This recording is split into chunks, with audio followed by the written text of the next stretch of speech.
Alrighty then, let's begin. So we are talking bulking on a budget. I am a huge fan of bulking. I love. Oh, I thought you were going to say budgeting. I do like the idea of penny budgeting. pinching Wellborn. Yeah, no, I do like the idea of budgeting. The problem is there invariably something throws me a curveball at every budget I've ever put together. Like you put together a budget, you hit it, and then something just completely crushes it. Like you come across like a 42-ounce Kobe tomahawk at the butcher shop that you just happen to be in looking for not that, and then you take it home and it completely destroys your budget. Well, how do we put together a plan to where not only can we put on some thick size, but we can also do it intelligently without completely going off the rails and blowing our budget?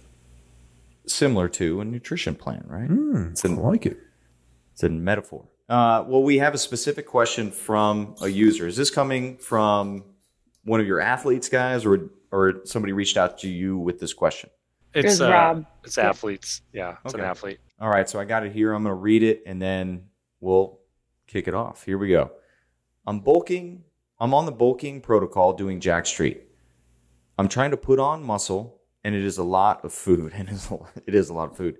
With the price of food these days, do you have any advice on how I can stretch my food dollar while pursuing my quest to look like The Rock? That's a big goal. Well, he's free. You need to be on a budget. He's going to have to shave his head. Tattoos. Yeah, he's going to have to get some tattoos. Black and Samoan. It's going to be a tough one too. Yeah, Gen X plays in that one. Yeah.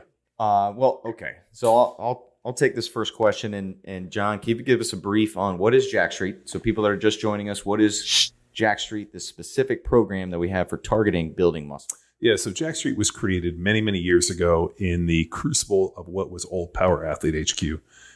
It started with a simple bet that certain individuals had to either gain 10% of their body weight to put on muscle, or if you could gain more muscle, basically losing 10% of your body weight. And, as we were sitting in a small office, a lot of arguments ensued. A bet was placed that involved, I think it was $100 and something else. I can't remember what the other piece was. And Luke and Tex gained 10% of body weight. Kelly and I had to lose 10% of body weight. The program lasted 22 weeks.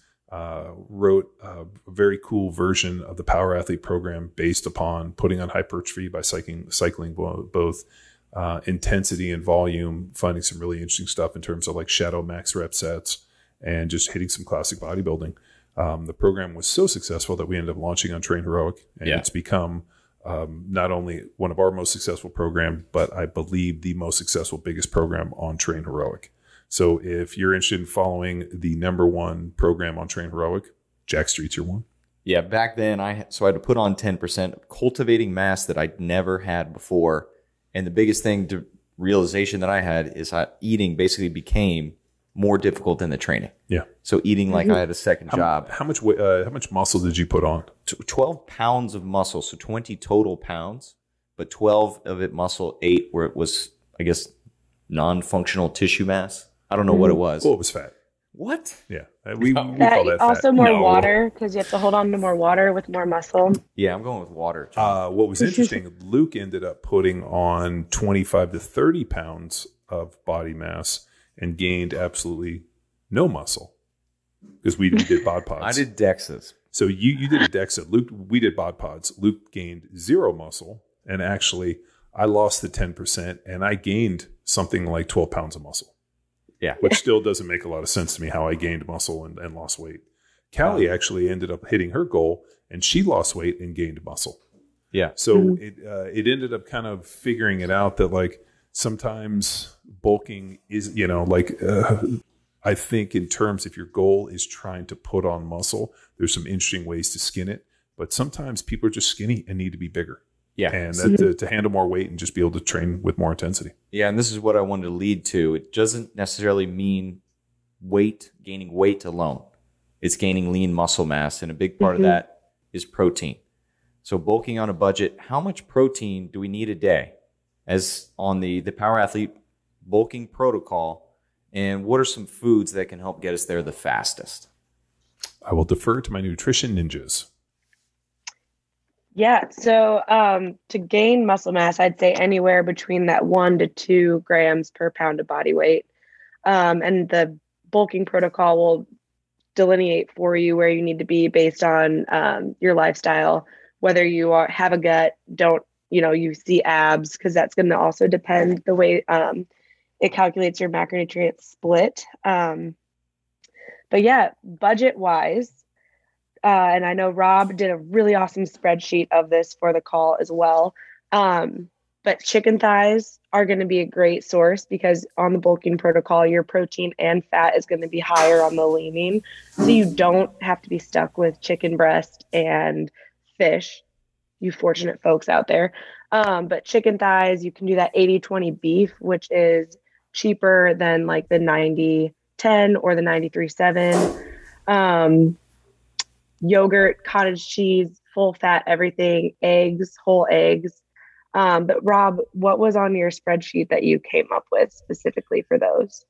Well, I mean, like you just said, and when you look at the bulking protocol, fat is a big piece of this because you're just looking for calories. So when you really start to look at some of these things, and what I did was I looked at Kroger's because that's such a national brand, but you can kind of get it down to, price per ounce. And then, most things are looking at like a 4-ounce serving, which would be really small for most people, but you're looking at anywhere from about 17 cents for like eggs per ounce or like egg whites per ounce to up to 66 cents per ounce for things like grass-fed beef, which is going to be, you're on the expensive side. So really when you're kind of looking at a lot of these things, like you said, the chicken thighs really work really well. The fried or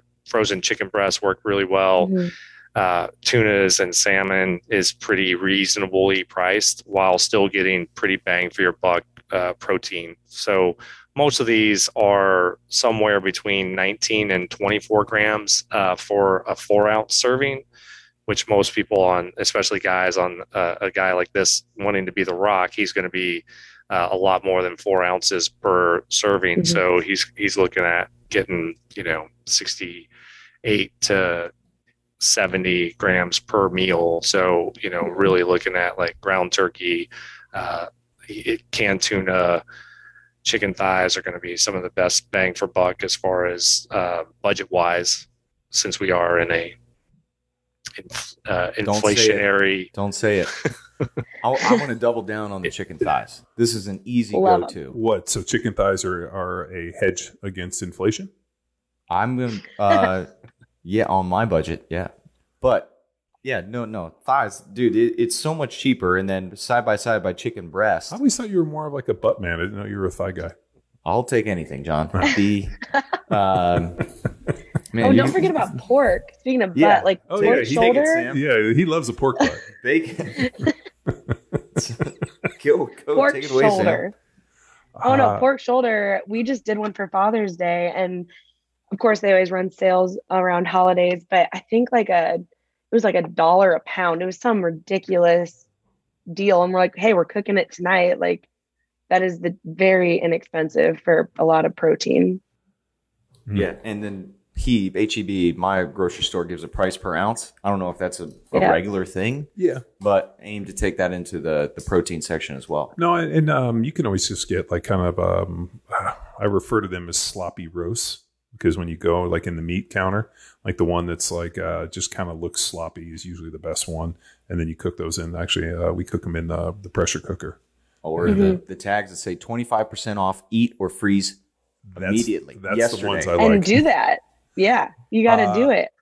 Ribs aren't overly expensive. I know that I like pork ribs much better than spare ribs or the baby backs, but the spare ribs are usually pretty inexpensive. So, and those are also cool, especially if you do them in a slow cooker, because you can do them with like a green chili sauce, and they cook really well. So I think it really just comes down to, and I said this from day one, if you're bulking on a budget, you have to put some preparation ahead of time. Like you're going to have to go out, you're going to have to meal prep, you're going to have to actually go out and shop and put a little thought into this.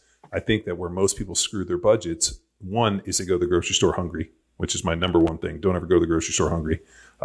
It's funny. My wife, when we go to the grocery store, I can tell when she's hungry when she starts buying just really weird, random shit. I'll be like, what is this? And she's like, I don't know why it's even in there. I'm like, because you're hungry.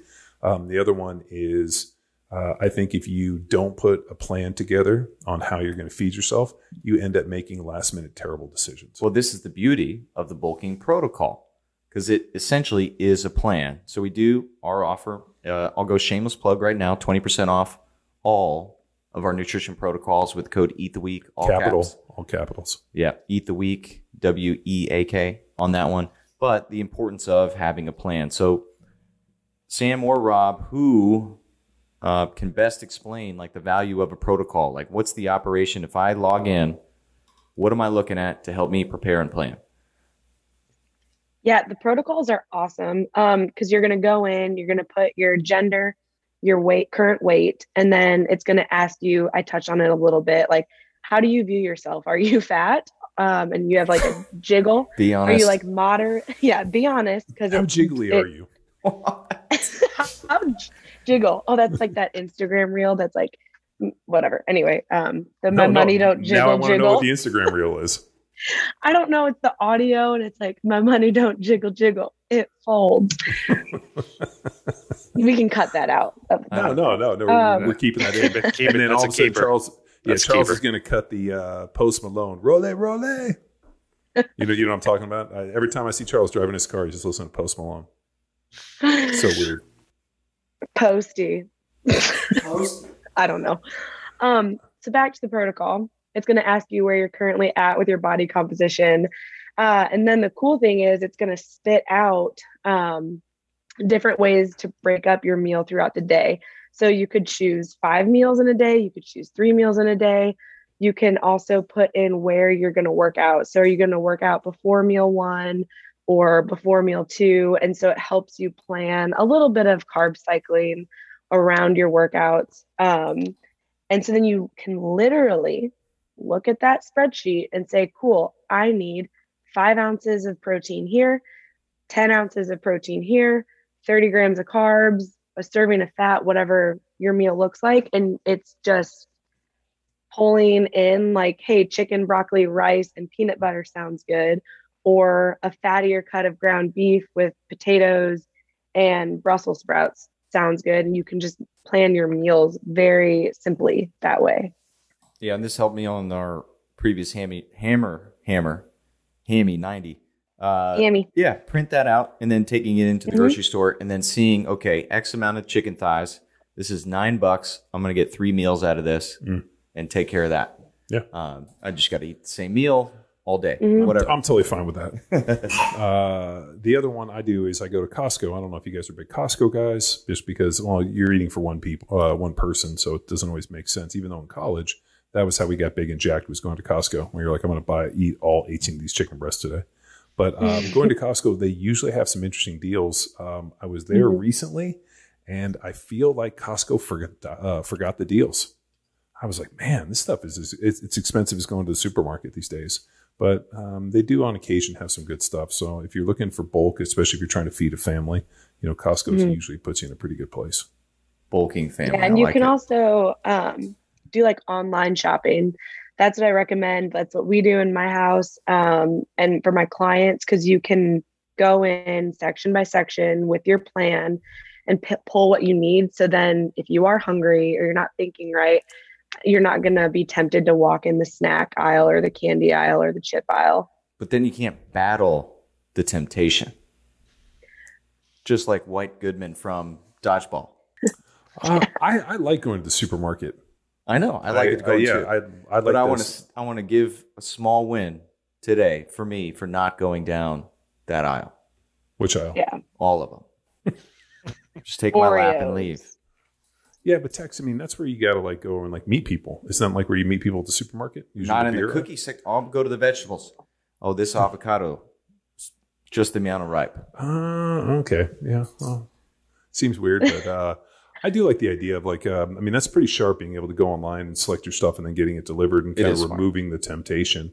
I mean, that's actually probably one of the smartest things I've heard in a long time. I'm like, man, that's so good, because it happens. You go to the supermarket, something like I go with a plan in the supermarket, and we go probably 70, 80% off, where I'll get a bunch of stuff and I'll be like, I don't know why I got this. And, so I got orange juice last night, and my excuse is Stan Efferting told me to. So 4 years ago. The one that I like is I found this gluten-free cornbread that you can cook in a cast iron pan, and that's phenomenal. And so that's like my idea. If I'm like, all right, if I'm going to do a carb refeed day, that cast iron gluten-free cornbread cooked in the thing is by far my most favorite thing. The only problem is then I try to give it to the kids, and they'll be like, I don't like it. And at which point, like, my head pops off because I can't figure them out. Yeah, we went to barbecue for Father's Day, and I had to eat some chicken breast and Brussels sprouts while everyone else was eating pulled pork and cornbread muffins and hush puppies and French fries. Nothing tastes as good as being thin. God. Is that Mel Hinsman? That is Callie. That is Callie's mom, Mel Hinsman. First of all, nobody said beauty was, no. What did she say? Hurts to be beautiful. It hurt because she was like, I guess the story goes, she was brushing Callie's hair and was like, when she was little, like ripped her hair out. She's like, ow. She's like, it hurts to be beautiful. And then the other one is, nothing tastes as good as being thin. So good old Mel Hinsman. So yeah, I use that one all the time on my daughter. I'd argue that. I tried. But I'd argue that right about now. Well, you're close. So if I think we have components here. If you're bulking, the one thing that you don't want to do is, if you're not training consistently, if you're not giving me at least 4 or 5 days a week, I would be hesitant to have somebody bulk. I had one guy be like, hey, can I do the bulking protocol? And I'm only training 1 day a week. And I was like, no. The bulking tends to work if you're burning enough calories and you're working through, and you're hitting protein synthesis, and you're creating a positive environment to bulk into. The one thing you don't want to do is just start overeating and do nothing and turn into just a major fat ass, because nobody's happy about that. As we talked about on this podcast, carrying a bunch of excess body fat, extremely oxidative, and ends up skewing your health. I know when Luke gained all that weight, and didn't gain any muscle, which was soul crushing for him, he had some metabolic issues, and those didn't resolve until he ended up leaning out and losing the weight. So I really kind of hesitate people on the bulk. If you're training and you have all the catalysts to effectively use it and kind of reconfigure it in positive ways, don't bulk and then be like, I've missed a month of training, but I'm still bulking. That's just called overeating. Yes. And Jack Street's a lot of work. Yeah. So we're talking 5 to 6 days a week of training, and it's hard, it's heavy, and I mean, it's classic bodybuilding with the athleticism twist. Yeah, no, well, it's power athletes interpretation. So I mean, there's some classic bodybuilding, but I think in terms of movement selection, the way that we skin some stuff creates a little bit different environment. It's also something that can be done in a global gym and in the comfort of your own home if you have a garage gym, assuming you have some barbells and dumbbells and some other things. So I think we're spotter machine needed. Yeah. So I mean, like, I remember going through, and the reason that 22 Jack Street was so positive was we were both training at Power Athlete, we were training at Balboa, and we would go to a Metrics, which was a commercial gym. So we were kind of working through the whole deal, and by having those different opportunities to train different places allowed for just a very robust program. So it was neat. Well, with that hard work, we need energy and carbohydrates, and carbs get a dirty name. So to our nutrition ninjas, where would we lean on bulking on a budget, but now speaking specifically to carbs to fuel the fire? I think rice especially is just because you can buy it in such bulk that, it's going to last a long time, and you're going to get quite a bit out of that. And from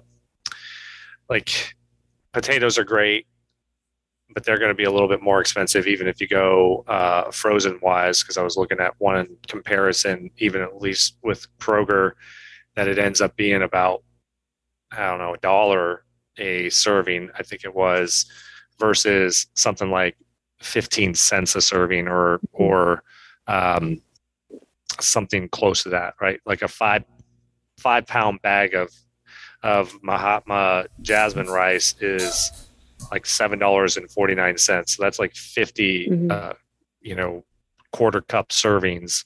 So that's a lot of carbohydrates for very little amount of money. I think any of the rices are going to be that way when you start to get into quinoa and buckwheat and some of those things. Then you start to get a little bit more expensive per serving. So Old Man Zangus was pretty sharp, and I remember him saying it, and then actually Mauro reiterating almost the exact same statement, which is it's a lot easier to eat a pound of pasta than it is a pound of rice. And so that was their idea of like, hey, like, if you're going to use carbs and you need to eat a ton of carbs, eating something like pasta, you can sit down and eat 2 to 3 pounds of pasta.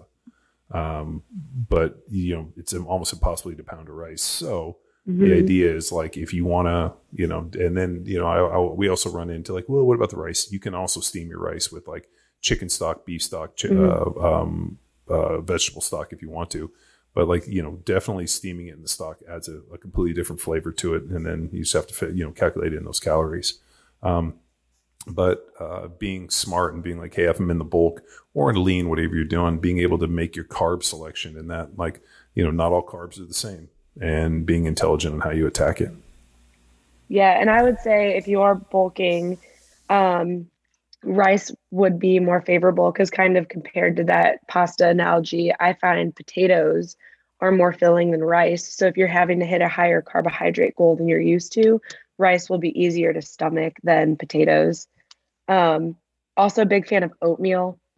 So oatmeal is pretty inexpensive bang for your buck. And that can be, oatmeal is super versatile, and you can make meatloaf, throw it into protein shakes, smoothies, blend it, breakfast, a dinner, or like a dessert before bed. It just takes on whatever flavor you want. Delicious. And it's delicious.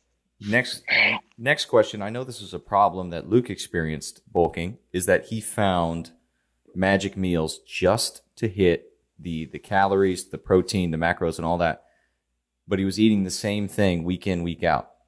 Now, what we took a step back from, and after his blood work is learned, and he went all in on the value of Roy G. Biv, variety, vegetables, vitamins, and minerals. So we won't let anyone make that same mistake because the challenges that he faced following.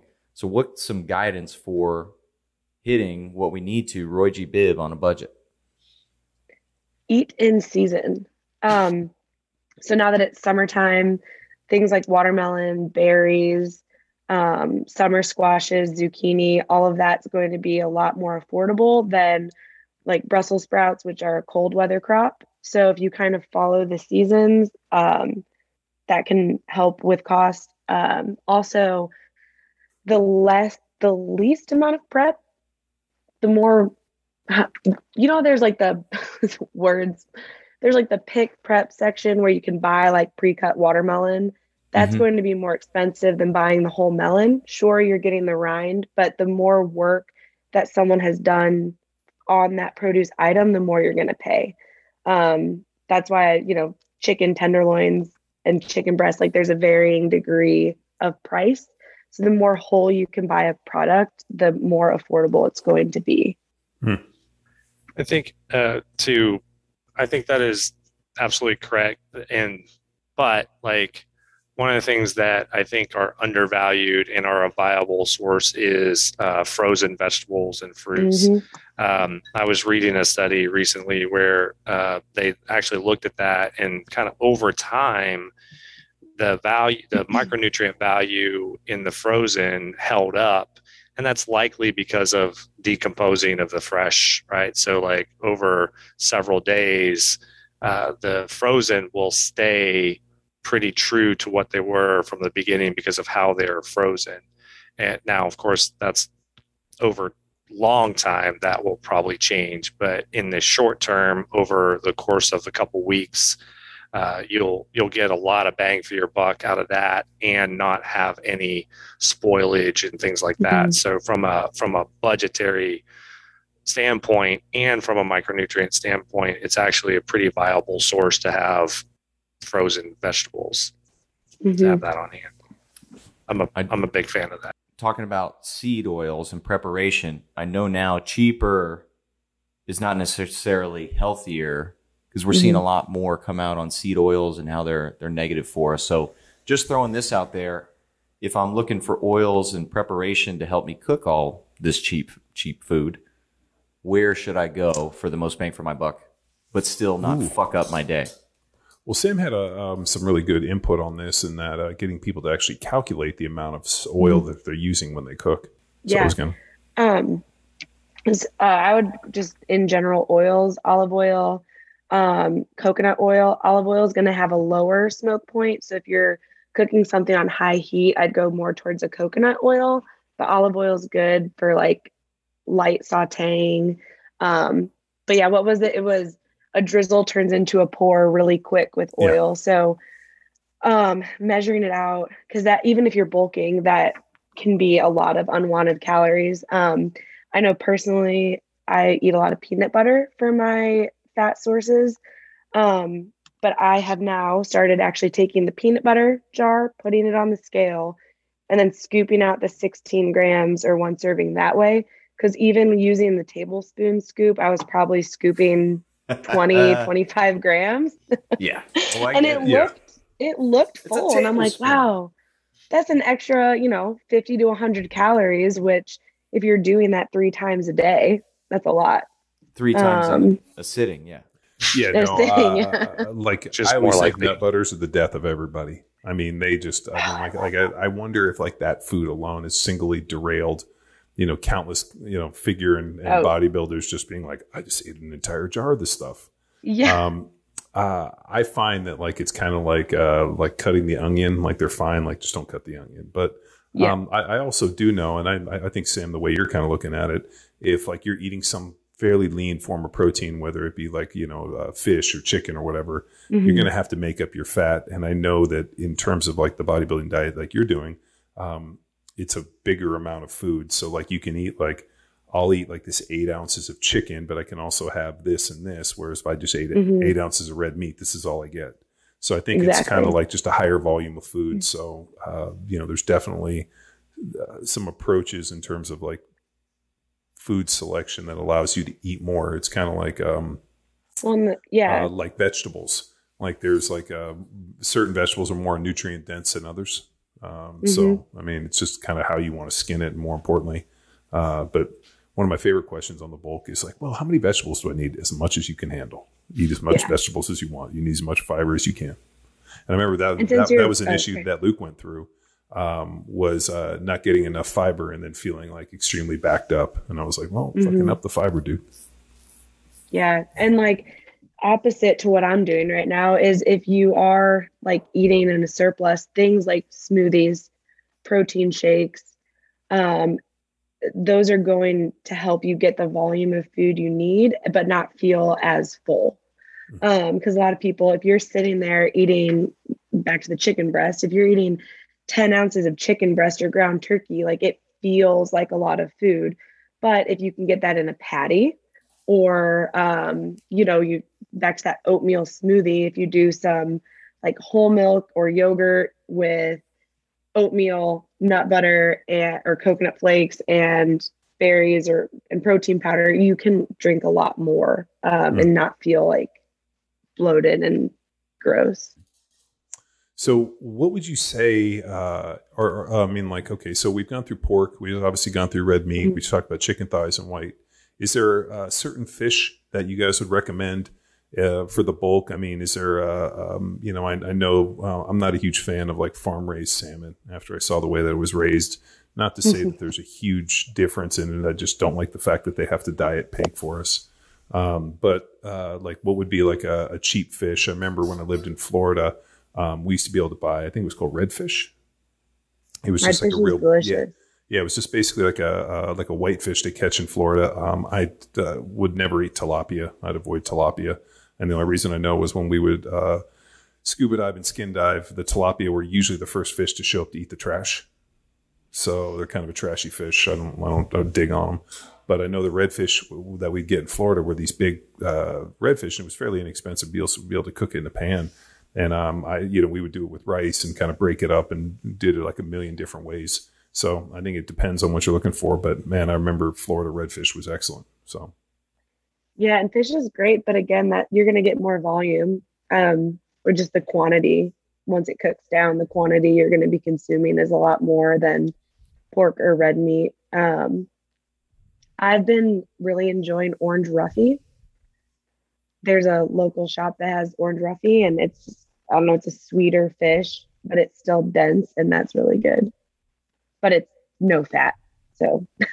So then you're like, I gotta cover it in olive oil or do other things for it. Oh, I just bake it with nothing except lemon on it. Sounds really exciting. Oh yeah. So Rob, what's your since Sam is obviously getting in shape for her bikini figure bodybuilding stuff, what would be your go-to meal if you were going to try to put on the bulk and you were like, I'm going out, I'm going to try to eat a ton of calories? What would you skin together? I think for me, I would go with the chicken thighs, because they taste good. They're going to have quite a bit of fat in them, so I'm going to get a lot of calorie and protein out of it. I'm going to probably mix that with some sort of rice, just because I like rice with that, and then I'm going to throw in a bunch of peppers and different colors, and then probably have some other sides with it. And then I might even also have a side of cottage cheese, just to really bulk up the meal. And I would probably mostly do that at home. I think, unfortunately, when you go out to eat, you're going to get a lot of junk calories versus actual, real nutrition, just because of the way they prepare things. And I would just prefer to prepare it in my own kitchen and have a lot more control over it. So that would be my go-to. And then I would probably put some sort of hot sauce or salsa on top of it. Mm-hmm. The restaurant that I think was the single best place to eat if you're in the bulk, because you'll consume more calories than you ever thought was singly possible for the meal, Cheesecake Factory. Oh yeah. I don't know if you've ever been to the Cheesecake Factory, but they started putting the calories, like how many calories were in each meal on the menu. I'm sure that killed their service, dude. You were like, because there was a when I lived in Philly, there was a Cheesecake Factory up in King of Prussia, and so we would go up there. John Ritchie lived in that area, so we would go there. We go to dinner, and I remember one time I looked, and I forgot what I would get, but it was like whatever. It didn't seem like a lot, and I remember being like, there's like 3,600 calories when I just got to dinner. And there's also 3,600 items on the menu. True, they do have a big menu, but I think if you want to throw your budget out the window, and not that Cheesecake Factory is expensive, but if you really want to pack on the LBs, go to Cheesecake Factory. I don't even think we're not going to end on that endorsement. Well, I'm just saying, I don't even think they have one here in Texas. Do they have one here? Well, it closed down. There's one in Houston. Well, that makes sense. sense. Raleigh. It's the fattest city in America. I know from experience. I'll tell you this: we went to a Houston Astros game Veronica 2 weeks ago, and I haven't spent much time in Houston, but I'll tell you, I was impressed by the amount of restaurants that they have. Like, it was unbelievable. Everywhere we went, like, there was just like 2 or 3 restaurants everywhere, and I feel like in Austin, you got to kind of like hunt for a restaurant, like. You couldn't trip over food faster than you can in Houston. It's unreal. Yeah. Houston's a neighborhood city for sure. You don't even ever have to venture out of your neighborhood to find almost anything you want. Yeah, different clicks. It's cool like that. Both the Astros owner, restaurant group, Rockets owner, restaurant group. So both of those guys have monopolies of restaurants, moguls that bought them sports teams. So that's how fat Houston is. So, I think was Houston voted fatter than New Orleans in terms of like overall fatness? It gets my vote. I've been to both. I think they're both in the top 5 for sure. Yeah. Well, I did my internship in Houston because I was a restaurant manager, and I interned in Houston for a summer.